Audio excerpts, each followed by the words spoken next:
للہ العالمین والصلاة والسلام علی حبیبہ محمد وآلہ وأصحابہ اجمعین۔ اعوذ باللہ من الشیطان الرجیم، بسم اللہ الرحمن الرحیم۔ وما اموالکم ولا اولادکم باللتی تقربکم عندنا زلفی الا من آمن وعمل صالحا فاولئک لهم جزاء الضعف بما عملوا وهم في الغرفات آمنون والذین یسعون فی آیاتنا معاجزین اولئک فی العذاب محضرون۔ اللہم سبحانک لا علم لنا الا ما علمتنا انک انت العلیم الحکیم۔ مولایا صلی وسلم دائما ابدا علی حبیبک من زانت بہ الاسر۔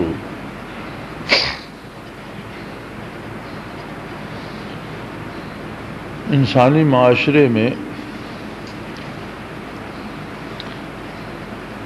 کسی کے خوشحال ہونے کا یا کسی کے بڑا ہونے کا معیار دو باتوں کو مانا جاتا ہے کہ اس کے ساتھ ایک بہت بڑا قبیلہ ہو، بہت سے لوگ ہوں، اور پھر وہ مالدار بھی ہو، بہت سی دولت ہو، مال و دولت ہو۔ اسے کسی آدمی کی بڑائی کا معیار مانا جاتا ہے۔ ارشاد ہوتا ہے کہ تمہاری اولاد، تمہارے مال، یہ سب چیزیں تمہیں قرب الہی نہیں دے سکتی۔ اللہ کے نزدیک کسی کا صاحب مال ہونا یا صاحب اولاد ہونا کوئی بڑائی کی بات نہیں، اس لیے کہ اللہ خود دینے والا ہے۔ اللہ یبسط الرزق لمن یشاء ویقدر، وہ جسے چاہتا ہے رزق میں بہت فراخی دے دیتا ہے، اور جسے چاہتا ہے اس کا رزق کم کر دیتا ہے، اس کے اپنے دست قدرت میں ہے۔ اما الانسان اذا ما ابتلاه ربه فاکرمہ، انسان کو جب اللہ آزمانا چاہتا ہے اسے بہت مال و دولت، اولاد اور عزت کے اسباب دے کر بہت بڑا آدمی بنا دیتا ہے۔ واما اذا ما ابتلاه فقدر علیہ رزقہ، اور کسی کی آزمائش اس طرح ہوتی ہے کہ اس پر رزق کی تنگی، اولاد نہیں ہے، قوت بازو نہیں ہے، لوگ ساتھ نہیں ہیں، یکا و تنہا ہے، بھوک اور افلاس کا مارا ہوا۔ دونوں حالتوں میں معیار یہ ہوتا ہے کہ وہ اللہ کریم کے ساتھ اپنا تعلق کیسے رکھتا ہے۔ دولت مند ہو کر اسے بھول جاتا ہے، یا بھوکا ہو کر دولت مندوں کے در پہ سجدہ ریز ہو جاتا ہے اور اللہ کو بھول جاتا ہے۔ تو مال اور اولاد کا ہونا، عہدے کا مل جانا، حکومت و اختیارات کا مل جانا، اقتدار کا مل جانا، یہ ساری چیزیں ایک آزمائش ہیں، ایک امتحان ہے اللہ کی طرف سے۔ حضرت عبید اللہ احرار رحمۃ اللہ تعالی علیہ بہت مالدار شخص تھے، بلکہ کہا یہ گیا ہے جو فقر اندر ابائے شاہی آمد، ز تدبیر عبید اللہ آمد، کہ یہ فقر اور درویشی جب شاہی لباس میں آئی تو اس کو شاہی لباس پہنانے کا سبب حضرت عبید اللہ احرار تھے۔ وہ زمانہ مشینوں کا نہیں تھا، بہت بڑے کاشتکار اور زمیندار تھے، اور اس زمانے میں 100 ہل ان کی زمینوں میں جتا کرتا تھا۔ 100 ہل کے لیے 200 بیل چاہیے، اور ان کو رکھنے کے لیے، ہل چلانے کے لیے شاید 400 ملازم چاہیے۔ ایک بہت بڑا سلسلہ تھا، اس میں اتنی آمدن بھی تھی، اتنے اخراجات بھی تھے، اور پھر آپ کی رہائش بود و باش امیرانہ تھی، اچھا کپڑا پہنتے تھے، اچھی طرح رہتے تھے۔ ایک دن نماز کے لیے تشریف لے گئے مسجد میں، نماز سے فارغ ہوئے تو ایک دوست نے عرض کی کہ حضرت حج کا موسم آ رہا ہے، تو اگر مناسب خیال فرمائے تو اس دفعہ حج پہ جانا چاہیے۔ آپ نے فرمایا بہت اچھی بات ہے، لیکن تم نے بڑی دیر سے بات کی، چونکہ زمانہ پیدل یا گھوڑے کا تھا تو اب تو کوئی وقت نہیں رہا، لہذا چلو چلتے ہیں۔ جی کیسے چلتے ہیں؟ اس نے کہا یہاں سے چلتے ہیں، میں اطلاع کر دیتا ہوں، گھر ملازم کو بتا دیتا ہوں میں حج پر جا رہا ہوں، اور نکلو یہاں سے، نکلتے ہیں۔ اس نے کہا جی ایسے کیسے ممکن ہے، میرا تو فلاں کام رہتا ہے، فلاں رہتا ہے، کسی کو بتایا نہیں، کسی سے مشورہ نہیں کیا، کچھ پیسے لینے ہیں، کچھ وہ کرنا۔ فرمایا یار اتنے پیسے تو ہوں گے پاس، تمہارا گزارا بھی ہو جائے گا، میرا بھی ہو جائے گا، اتنے میرے پاس ہیں، چلو چلتے ہیں۔ اس نے پاؤں پکڑ لیے، جی میں تو یہ سوچ کر کہہ رہا تھا کہ آپ اپنے کاروبار میں اتنے پھنسے ہوئے ہیں کہ آپ نہیں جا سکیں گے۔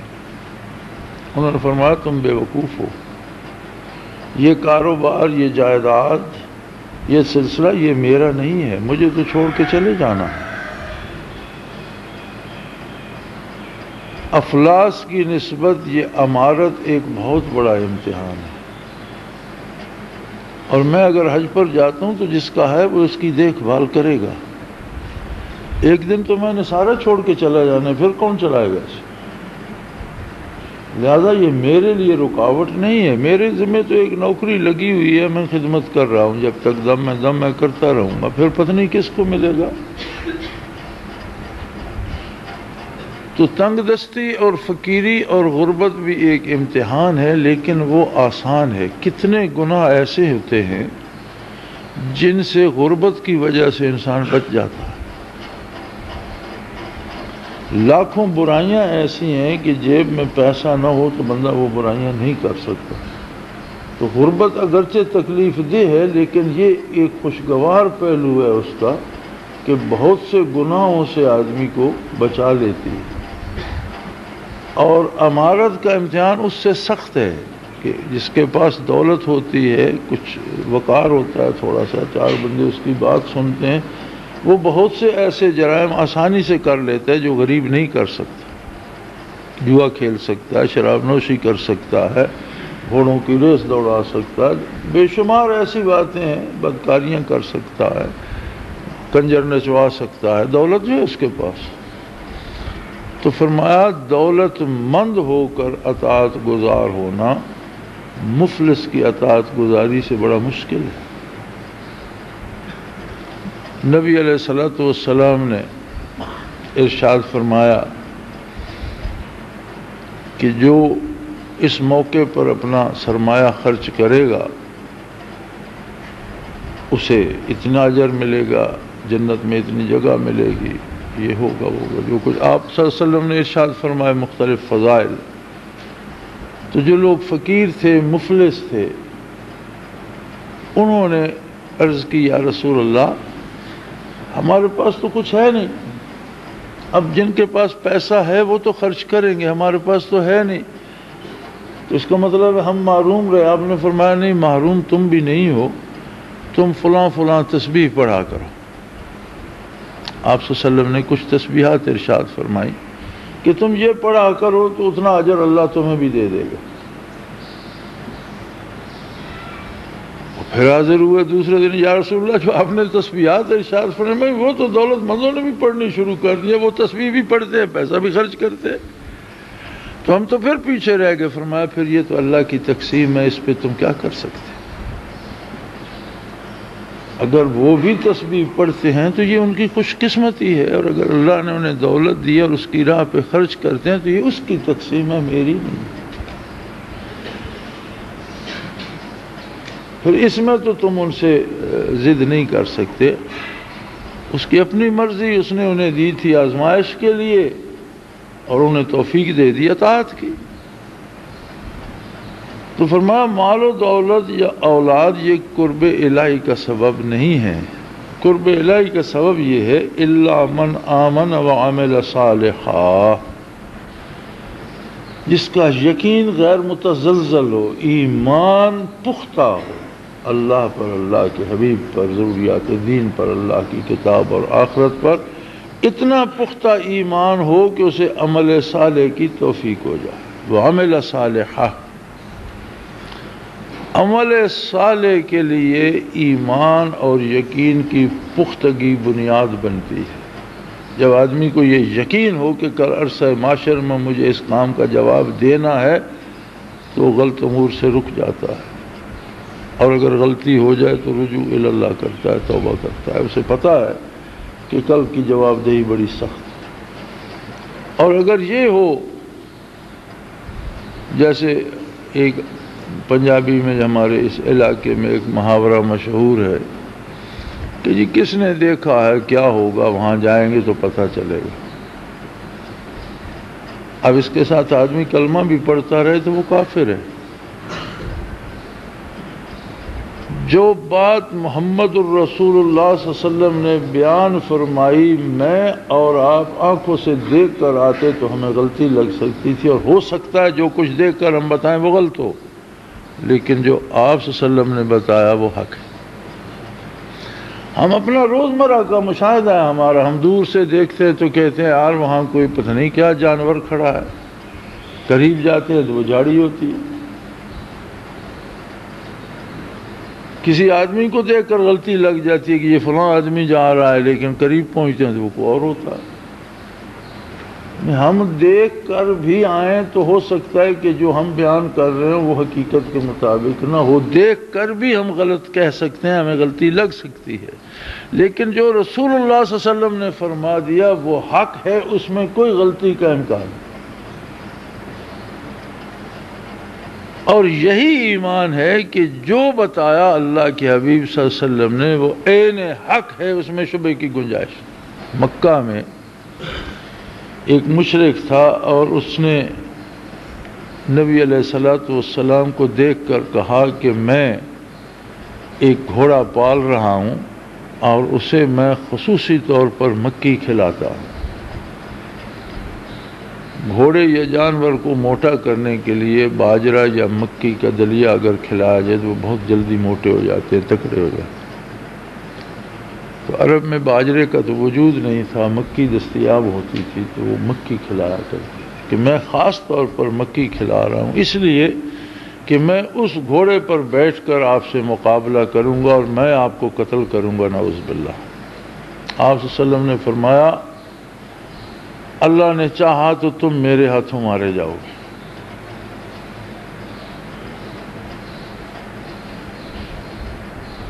غالباً احد میں وہ اس گھوڑے پر بیٹھ کر حملہ آور ہوا تھا، مجھے صحیح یاد نہیں، لیکن اغلب خیال یہ ہے کہ وہ احد کا واقعہ ہے.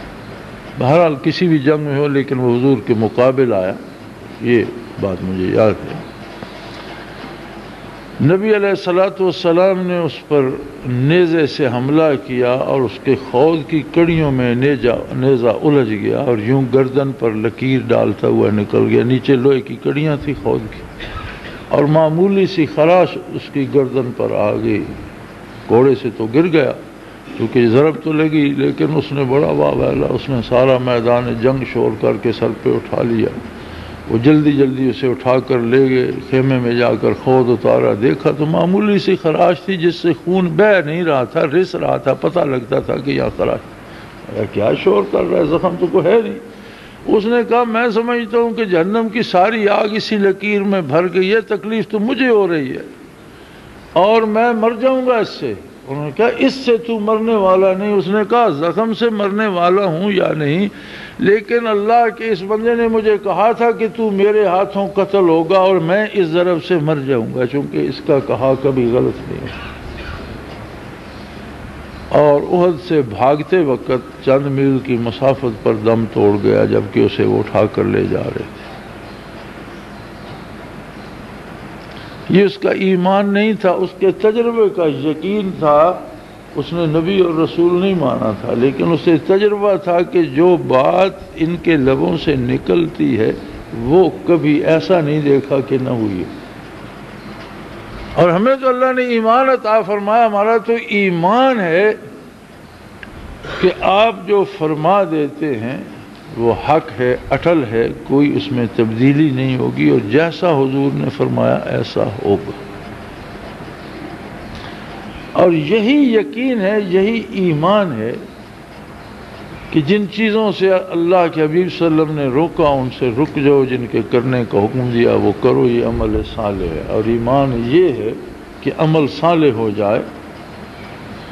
فَأُولَٰئِكَ لَهُمْ جَزَاءُ الضِّعْفِ بِمَا عَمِلُوا وَهُمْ فِي الْغُرُفَاتِ آمِنُونَ، ان کے لیے ان کے کام سے کئی گنا زیادہ، 2 گنا 2 چند، یہ عرف میں 2 چند کہا گیا ہے، یعنی بہت زیادہ، جتنا اللہ کی مرضی ہے وہ زیادہ دے، یا 70 گنا کہا جاتا ہے، عربی کا ایک محاورہ ہے، تو اس سے مراد واقعی 70 گنا نہیں ہوتا، بلکہ محاوراتی زبان میں عرب جب کسی کو بہت زیادہ کہنا چاہے تو وہ کہتے ہیں یہ تو 70 گنا بڑا ہے، یعنی ایک محاورہ ہے، تو محدود نہیں کرتا وہ، یہ بھی محاوراتی زبان ہے قرآن حکیم کی، کہ اللہ کی پسند کے وہ نہیں، کتنا کم از کم 2 چند تو دے گا، اب اس پر زیادتی کتنی کرتا ہے یہ اس کی مرضی کہ کتنا عطا فرمائے گا، اور وہ بالا خانوں میں مزے سے بیٹھے ہوں گے امن و سلامتی کے ساتھ۔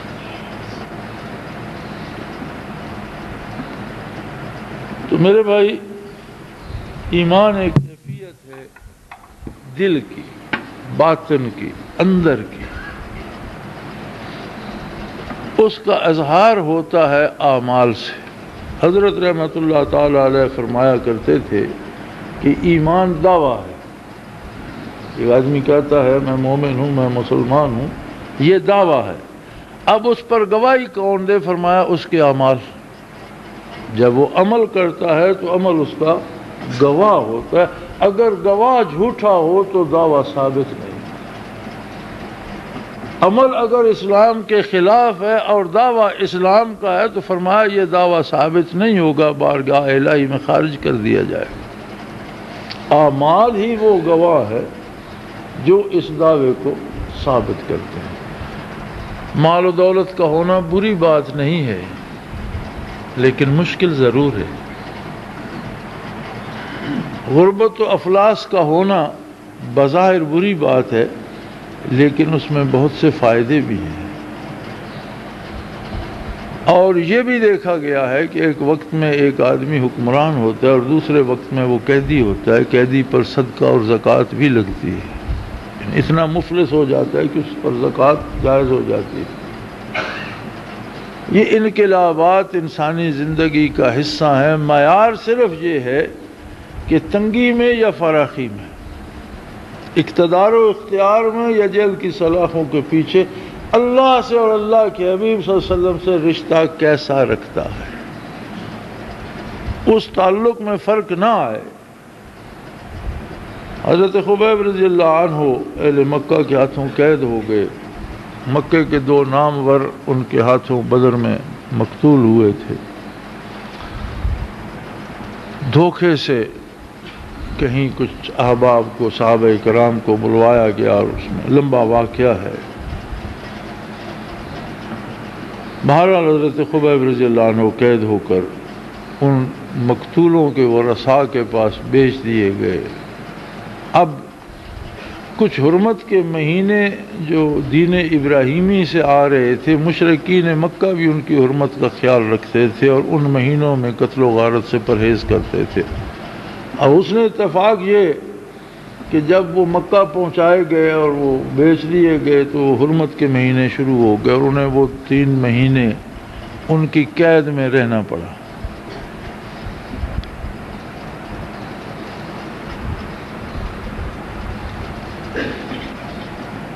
بہت سی کرامات کا ظہور ان سے اس قید میں ہوا جو سیرت میں مذکور ہیں، میں بیان کرنے لگوں تو بات لمبی ہو جائے گی، میں بات ایمان کی کہنا چاہتا ہوں۔ جب وہ مہینے گزر گئے تو انہیں باہر لایا گیا حد حرم سے، حد حرم کا بھی احترام کرتے تھے مشرکین جو عہد ابراہیمی سے آ رہی تھی، وہاں سے باہر لایا گیا، وہاں ایک بڑی سولی لٹکا دی گئی، سزا یہ دی گئی کہ انہیں گلے میں پھندا ڈال کر سولی سے لٹکا دیا جائے اور پھر ان کے جسم پر نیزوں کی بارش کی جائے، جسم کو چھلنی کر دیا جائے، اور پھر یہ ان کی لاش جب تک گل سڑ نہیں جاتی اس کے ساتھ لٹکتی رہے۔ یہ انہی کی سنت ہے کہ جب ان سے آخری خواہش کے بارے پوچھا گیا تو انہوں نے کہا میں چاہتا ہوں کہ آخری کام میں اللہ کی عبادت کر لوں، 2 رکعت نماز پڑھ لوں۔ تو یہ مرنے سے پہلے کئی لوگ جو خواہش کرتے ہیں پھانسی لگنے والے یا ایسے، تو یہ سب سے پہلے انہوں نے کیا۔ انہیں اجازت دی گئی اور وہ بڑی لمبی نماز بڑی خشوع و خضوع سے پڑھا کرتے تھے۔ اب کئی مہینے کافروں کو بھی دیکھتے ہو گئے تھے، لیکن انہوں نے نہایت سرعت سے 2 رکعت نفل ادا فرمائے۔ جب فارغ ہوئے تو انہوں نے کہا یار تم تو بڑی لمبی نماز پڑھا کرتے تھے، بڑے لمبے سجدے کیا، آج تم نے دیر نہیں لگائی۔ فرمایا اس لیے کہ تم یہ نہ سمجھو میں موت کے خوف سے نماز اور سجدے لمبے کر رہا ہوں، مجھے تو اللہ کے حضور حاضری لگوانا تھی۔ تو مکے کے ایک سردار نے کہا کہ آج تو تمہیں سمجھ آ گئی ہوگی، جب پھندا گلے میں ڈالا تو انہوں نے کہا کہ آج تمہیں سمجھ آ گئی ہوگی اور اب تمہارا دل چاہتا ہوگا کہ خود محمد صلی اللہ علیہ وسلم تمہاری جگہ ہوتے اور تمہارا یہ حشر نہ ہوتا۔ انہوں نے کہا اللہ کی قسم جس کے قبضے قدرت میں میری جان ہے، سینکڑوں بار بھی سولی پہ لٹکایا جاؤں تو یہ گوارا نہیں ہے کہ آقا نامدار صلی اللہ علیہ وسلم کے پاؤں مبارک میں کوئی کانٹا بھی چبھ جائے۔ بھڑک اٹھے، انہوں نے کہا سولی کھینچ لو، تو آپ نے ہوا سے کہا، وہ جو قصیدے میں کہا گیا تھا نا نعتیہ شعر میں، ان نلت یاری الصبا یومن الى ارض الحرم بلغ سلامی روضتن فیہ النبی المحترمی۔ شاعر نے کہا کہ اے باد صبا اگر آج تیرا گزر ارض حرم سے ہو تو نبی محترم صلی اللہ علیہ وسلم کی بارگاہ میں میرا سلام عرض کر دے۔ یہ بھی انہی کی سنت پہ شعر کہا گیا۔ انہوں نے جب سولی کھینچی تو انہوں نے ہوا سے کہا کہ اور تو یہاں کوئی نہیں، یہ جتنے لوگ سروں کا سمندر نظر آ رہا ہے ان میں ایسا کوئی نہیں جو میرا سلام پہنچا دے، اے ہوا میرا سلام میرے آقا تک پہنچا دے۔ حضور اس وقت وضو فرما رہے تھے اور کوئی خادم وضو کروا رہا تھا، تو آپ نے فرمایا وعلیک السلام ورحمۃ اللہ وبرکاتہ۔ اس نے ادھر ادھر دیکھا، عرض کی یا رسول اللہ کوئی ہے نہیں، میں نے آواز نہیں سنی، کسی نے سلام عرض تو نہیں کیا۔ فرمایا تو نے نہیں سنا، ہوا سلام لائی ہے خبیب کا۔